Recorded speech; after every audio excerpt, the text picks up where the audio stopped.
You know, I was thinking about that quote from Peter Voltmeter Holt, the DJ. He called 007 a combiner of all the disparate elements of new music. Yeah, that's a great description. Punk, garage, art rock, post-punk, ska. Right. He said they rocked for us punks, threw some ska in the mix, dressed interestingly enough for post-punks, and had an edge that could be arty. It really gets at how they defied easy labels right from the start. Totally. And that's really what we're digging into today, isn't it? The whole story of 007, who, later became Dub7. Yeah. We're using a timeline from Larry LaFerla, one of the Yeah, singers. Larry Williams, the Fairlight, yeah. Right.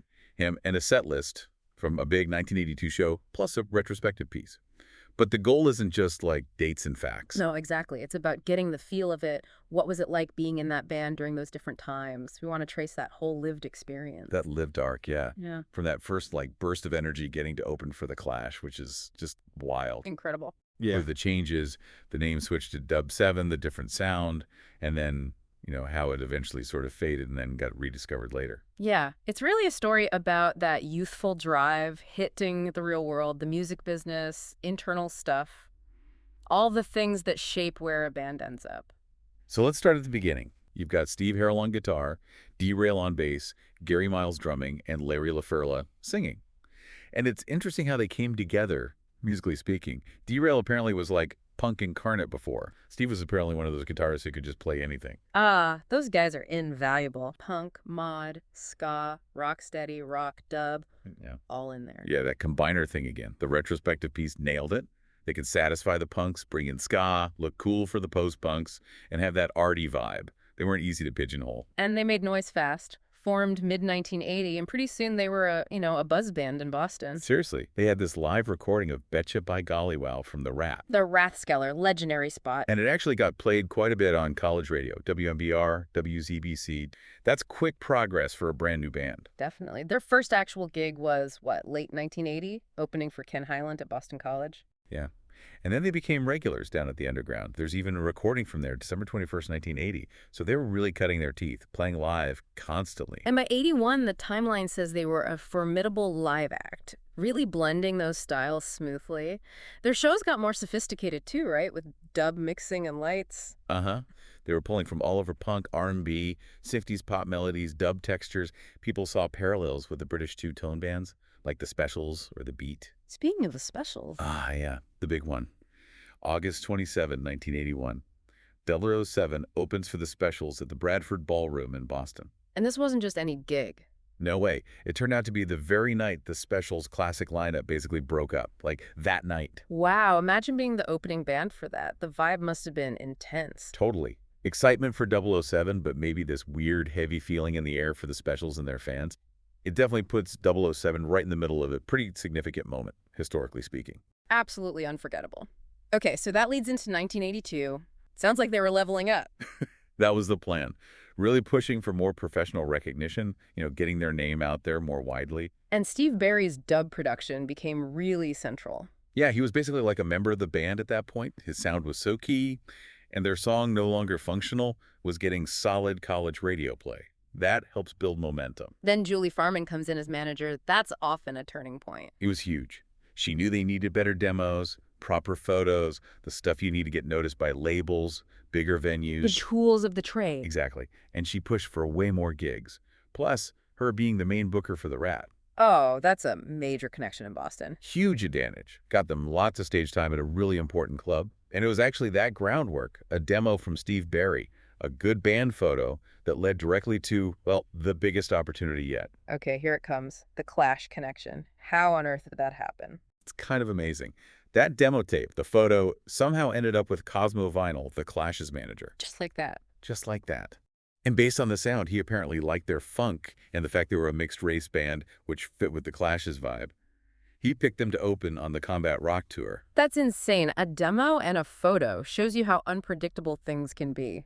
August 20, 1982, Cape Cod Coliseum, opening for the Clash, playing to 7,000 people. Larry's timeline says Steve called it the most exhilarating gig ever. I can only imagine. We actually have the set list from that night. They did James Brown's Money Won't Change You, Nice cover choice. along with their own stuff like Los Federales, Mirage, Every Day, No Longer Functional, the radio hit, and Dangerous Times. It really shows that whole mix they were doing. And the dub influence was getting even stronger around then. Oh, yeah. The timeline talks about these jams between songs in 81, 82. That's where you really heard the connection to contemporary dub. D-Rail and Steve Harrell were apparently listening to a lot of singers and players. Adrian Sherwood Productions, right. Right. Major UK dub figure. Exactly. They even picked up a specific dub riff from one of his records and used it as like a recurring thing on stage. That's cool. Not just covering songs, but absorbing the actual sound, the techniques. Yeah, and Larry's description is interesting. He said they weren't like super precise about it, maybe kind of floppy in places, but But they played it with confidence. yeah, a kind of confident, knowing gracefulness, a kind of ease with the genre. It sounds like a band that was just comfortable exploring, not too precious about it. And the ultimate compliment. Mick Jones saw them and said, They sound like us. yeah. I mean, from Mick Jones, that's pretty much the gold standard. Unbelievable. And Paul Simon liked them too? Call them great. And 4 tracks actually got recorded off the mixing board from that show, so we have a direct listen to that moment. And it gets better. A couple weeks later, Paul invited Larry to their sound check and backstage at the Orpheum. Seriously, it really felt like they were right there on the edge of breaking through properly. Albums, bigger tours. Everything seemed lined up. It felt imminent. But then the story takes a turn. Late 82 to October 83, things start to unravel. Yeah, the big catalyst was D-Rail leaving the band. Suddenly, and apparently under difficult circumstances. The source mentions a damaging accusation, but doesn't really specify what it was. Whatever happened, losing your bassist and a key founder right after peaking like that's gotta hurt. Oh, massively. They had momentum, great material. They'd just played with a Clash, seemed ready to make a record, and then boom, that energy just hits a wall. And the fallout was immediate, wasn't it? That tour with the English Beat got canceled. Yep. Planned East Coast run, opening for another like-minded band, canceled. The Bengals ended up taking their spot. Totally different vibe. A clear sign things were going sideways. The momentum just stalled. Pretty much. Huh. Julie Farman, the manager, she understandably pulled back a bit. Fewer gigs started coming in. The band just seemed to lose its focus, its direction. Rehearsals got less frequent. Julie eventually handed them off to her assistant, Dawn. It's such a common story, unfortunately, how internal friction or one key change can just derail everything. It really is. And the lineup changed again, too. JG came in, and Kenny Epps took over on bass. And Kenny suggested the name change to Dub7. Yeah. Apparently, part of the reason was practical, too. United Artists owned the trademark for Dub7 in music publishing, so business stuff played a role as well. Interesting. But some people stuck around. Yeah, Steve Barry kept doing the live dub mixing, and John Alper stayed on doing lights. So there was still a core group trying to keep it going, even as the sound and the name were changing. Which brings us to November 83 to July 84. Now they're officially Dub7. And the music definitely shifted. They went deeper into the dub sound, but also kind of explored this more introspective post-punk pop thing. Larry even compares it to Can. Can, wow, that's a shift. More experimental, atmospheric, maybe? Seems like it. Definitely different from the sort of immediate energy of the early Dub7 stuff. So that must have created a bit of an identity issue, right? Trying to hold on to old fans while figuring out this new direction. Yeah, that sounds about right. It's hard when you change that much. The timeline mentions them feeling a bit disconnected from the main Boston rock scene. Maybe the original Dub7 fans started checking out bands like the Mighty Mighty Bosstones, who were really leaning into the ska thing. Well, Dub7 was getting more spaced out, maybe. Possibly. They were kind of in this musical no man's land, not quite punk, not quite ska, not really commercial pop without label support. Tough spot to be in. They did put out a single, though, Gavel Groove. They did, yeah, Gavel Groove with Federalis on the B-side. But there's a bit of a sad story there, too. Oh. Apparently the original mix sounded huge, really powerful, but something went wrong with the vinyl pressing and the record came out sounding thin, disappointing. Ah, that's brutal. Technical problems ruining the final product. Yeah.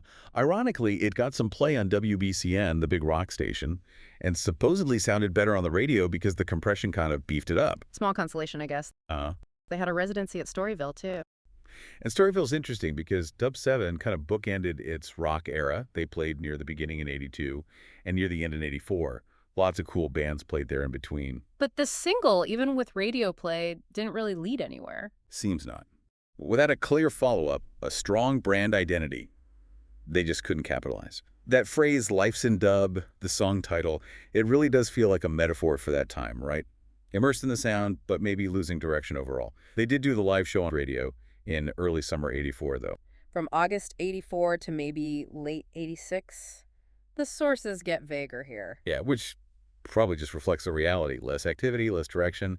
Seems like the steam had kind of run out by then. The band eventually broke up in 1987, according to the timeline. But like you said, the story didn't just end there. Years go by, and then rediscovery. Right. Around 2015, social media helps them reconnect.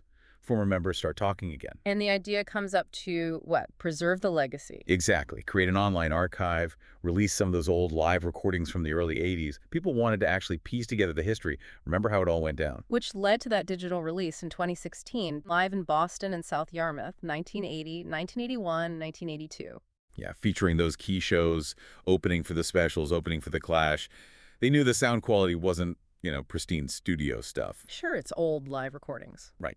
But historically, as a document of that time and those moments, really valuable, like digging up a lost chapter of Boston music. And Larry putting together that timeline was a big part of it. He basically had to relearn his own band's history to get it right. Yeah, imagine going back through everything from '79 to '86. It shows how much those years still meant, clearly. There's a really touching part in there about Derail passing away. Larry reflects on how complex their relationship was, but also how vital Derail was to that initial spark. Yeah, you really feel the weight of that history, the good and the bad. And there's a similar moment reflecting on Eric Streeter, the roadie, who also passed away later. The story about the Nick Cave song? Yeah, Larry hearing Distant Sky, and then the next song's feeling like some kind of connection to Eric, and emphasizing how crucial Eric was. We could have done a thing without his help. It's a great reminder of everyone involved in making a band work. Absolutely. The timeline also mentions a photo from '82, the whole band, crew, friends, managers in Brighton, capturing that moment when it was all happening. A snapshot of that collective energy. And Yeah. then there's that little detail about the mixtape Larry made in '93 for a friend. Right. It's just a small thing, but it shows how life moves on, interests change, how far away those intense band years can feel later on. So wrapping it all up, you see this whole arc, that amazing burst of creativity with W7, the peak with the Clash gig, then the internal shifts, the fragmentation, the reinvention as Dub7, the drift. And then the looking back, the reconnection, putting the pieces together again. Exactly. And what sticks with you is that sense of living through a band's life cycle. You feel the highs, the confusion, the what-ifs. It's not just a list of events. No, it feels very human. Ambition, reality, personalities clashing or connecting, timing, all of it shaping the path. You see how one event, one decision can change everything. Totally. It makes you play the what-if game, doesn't it? What if Derail hadn't left? What if Gavel Groove had sounded amazing on vinyl? Every creative project, maybe every life, has those sliding doors moments. Yeah, how do you navigate that stuff? It's fascinating to think about, not just for bands, but, well, generally, how paths diverge based on these unpredictable turns. Definitely gives you something to chew on. Yeah. And, if you are curious about what that early energy sounded like, Those live recordings are out there, a real snapshot of a band that, for a time, really captured something unique in the Boston scene. A true combiner. Thanks for digging into this one with us.